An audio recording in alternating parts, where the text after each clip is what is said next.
Connecting the original cable that came with the controller is not an error. The suggestion to install flexible conduit and use single conductors is not necessary and is actually not recommended for several reasons. Firstly, the original cable is suitable. The cable that came with the controller is rated for 120 volts alternating current and 0.5 amps, which is sufficient for the controller's load. Secondly, strain relief is used.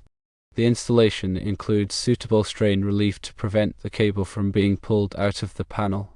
Thirdly, termination to a circuit breaker is present.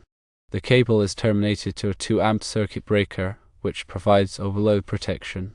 Fourthly, the installation meets all applicable electrical codes and standards.